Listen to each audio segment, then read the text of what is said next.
welcome back to the Very News Show. It is time for our signature segment, See the Stories. And, in See the Stories, we always want to share some very, very good stories. Now, how important do you think, Krizia, is it for people to be educated or have the same opportunities to access to education? I personally think that education is extremely important because, to me personally, education is the key to freedom. Absolutely true. Right? And speaking about education, we have an inspiring story about an NGO that is making a difference by building schools using eco-friendly materials. Now, joining us in the studio is Sylvia Beiwinkler, the CEO of Happy Hearts Indonesia. Hello, welcome to our studio. Thank you so much for being with us. Hi. So, first of all, I want to know the story behind the Happy Hearts Indonesia. What inspired you to, establish this organization? Well, first of all, I didn't establish it, but I'm very fortunate to have been running it for the past 11 years since we started it. So I was the first employee of Happy Hearts, and it's sort of my baby as well. So when we opened the office 11 years ago in 2013, we had originally already built 60 schools in Indonesia. Impacted by natural disasters, but they were all funded from abroad, so from the US, mostly from the US. And then in 2013, we said, we want to change that. We want to be closer to the communities that we serve. We want to build more in remote areas, and so we established Happy Hearts Indonesia. I see. What a wonderful start of the organization. Oh, it's 60 schools and now running. Well, Happy Hearts has a very powerful mission, but now it's like you're adding the sustainability mission into it as well. So what is your vision and how do you bring it to life? Well, see, since we started, we always wanted to be more eco-friendly. That was always very important to Happy Hearts. But because of the quantity of schools that we rebuild every single year, so we're talking about 40 to 50 schools every year that we are rebuilding, and we have already rebuilt more than 350 schools all over Indonesia. For us, finding the right material that is eco-friendly wasn't that simple, not easy. How many trees can you cut down if you want to build so many schools? Impossible. So in 2022, we got to know a startup which was called Block Solutions, still called Block Solutions, and they recycle and produce blocks made from plastic, recycled plastic. Wow. So then this partnership came to be. So all of the schools that you've built since 2022, is it? 2020? So we started last year with the first project, and we have now completed 30 schools from recycled plastic. Wow. Recycled plastic. Yes. Very cool. You mentioned earlier that the organization focused on rebuilding schools in underprivileged areas, right? Could you please walk us through the process from identifying a community in need to the completion of that new school? Yeah. So while we are building everywhere in Indonesia, or mostly like in Java and in Lombok and in other parts, our focus area is actually Nusa Tenggara Timur. So we're talking about Flores, Sumba, Timor. And these are very beautiful islands. Many people have traveled. Of course, it's an international travel destination. Labuan Bajo, Komodo Islands, very, very beautiful, but also very much left behind. It's the third poorest region in Indonesia. So for us, it was very important to rebuild in those areas. There are not many NGOs that really focus on building or rebuilding schools in these remote areas. And so we identify schools very simply. We have a team on the ground. Now we have already built 160 schools in Nusa Tenggara Timur alone. So we are already known. So now we receive a lot of emails, or through the schools that we build, they say, oh, we know another school that needs help. And so we will go there and we will see the school, like how much are they in need. And then we work with the local community, because that's the key to success. You have to involve the local community. Otherwise, the schools might be not a success, because they are not Happy Hearts owned. These are not our schools. We're only helping to rebuild, and we give it back to the community.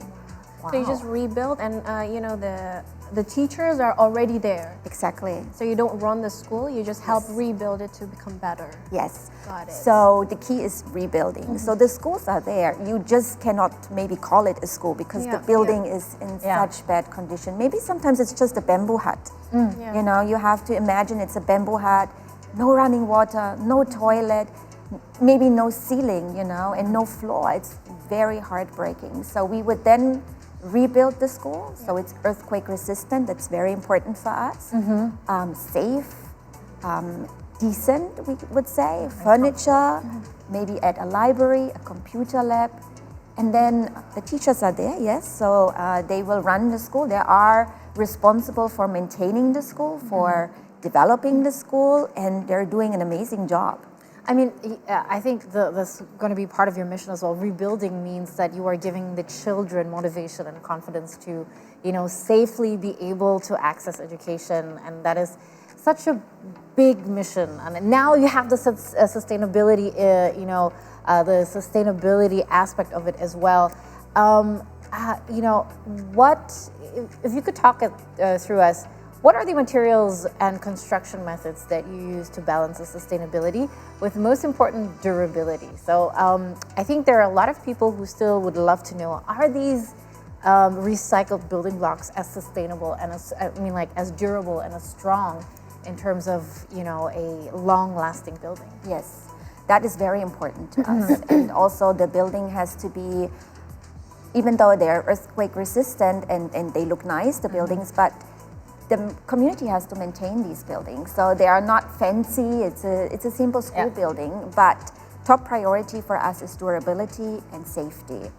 And so the blocks that we use from Block Solutions, originally they come from Finland, from Europe. So they already have been doing this for a couple of years, and they have been building schools all over in Africa. So they have been doing testing in terms of earthquake and other things. So we do feel comfortable using this. Now Block Solution has a factory here in Indonesia, which means that the plastic that they are using is recycled from Indonesia and produced here in Indonesia. That is very important to us. And we have been receiving only very good feedback. The community, they love it. They understand the importance of education, but also environment. And the fact that this taking away the plastic that's been produced here in Indonesia and recycling that's very, very great to know. We have so many. I would like to know more about the rebuilding process.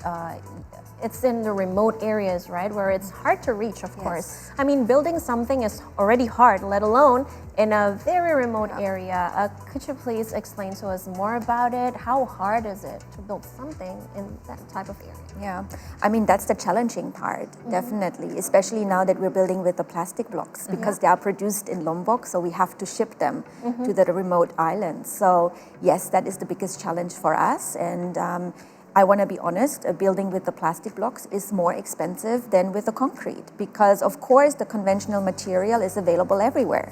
So it is cheaper, about 10 to 20%, more expensive, 10 to 20%. But it's worth it because you invest into the future, right? Yes. And luckily, our supporters, our donors understand that, and they go with us in that journey, So I think that's the biggest challenge. Other than that, the schools are being built exactly the same way. So basically, just the concrete we don't use, or we don't want to use anymore.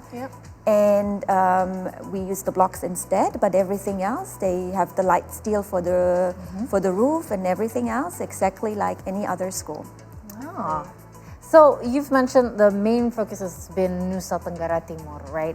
But you've also built, over 300 schools all over Indonesia. So you've already made these significant strides. Where do you plan to focus on next? Do you think that there's still a lot of need in NTT, in Nusa Tenggara Timur, and so in East Nusa Tenggara, or are you starting to look at different areas who are also very much affected and are in need of schools being rebuilt? Yeah, I mean, we're very open. Of course, we want to help as many children as possible. Of course, we envision in Indonesia, where every child has access to education and access to a decent school building. But we made a pledge in 2018 where we said at least 200 schools we want to rebuild in East Nusa Tenggara. So we are at number 160, so we still have a little way to go. Yeah, almost, yes. Almost. But still, we want to fulfill our pledge. So yes, the focus is still on East Nusa Tenggara. And then we'll see. I mean, we're very open to other areas, wherever the need is. Also, natural disasters. I mean, that is our number one. That's where we come from originally. So at the early stages at Happy Hearts, even before we established the office here, our focus was natural disasters. So wherever there is the calling, sadly, we will build. If there is another earthquake, we will be there. We are still building in Lombok after the 2018 earthquakes. There are still many schools that have not received any support. So this will be our number one priority. So you said earlier that the bricks originally comes from Finland, right? Yes. The technology, and it has been tested there. But how has it been being implemented here in Indonesia? Because we know that the location is, within the Ring of Fire, where we have lots of earthquake, and also the climate is also different. Yes. How has it been? Yes. Is it? Okay. Well, because they are using those blocks already all over the world. So mainly the testing has been done in California, and it's also a prime area for earthquakes, right? And so because of that, and because they're building a lots of schools in Africa before they even entered Indonesia, where the climate is quite similar to us, so we are quite confident in the product. And let's be honest, I mean, we're in this journey together, right? It is a beginning. Recycling is still at early stages in Indonesia, like maybe in other countries, they are already far ahead, right? In recycling, we have to start somewhere, and we have to start doing it. And we all, go this way because we believe not only in education, but also we have to do something for the environment. Well, that certainly is. And that's the one of the biggest missions that you guys have that we totally appreciate, because once you found that sustainability factor that you've always wanted to put in, we hope that this is till the future is still going to be more and more, sustainable and eco-friendly schools. So Sylvia, you're still going to stay with us right here. And for the next See the Stories, we'll continue after the break. We'll talk further and also play a little game with Sylvia. Don't go anywhere.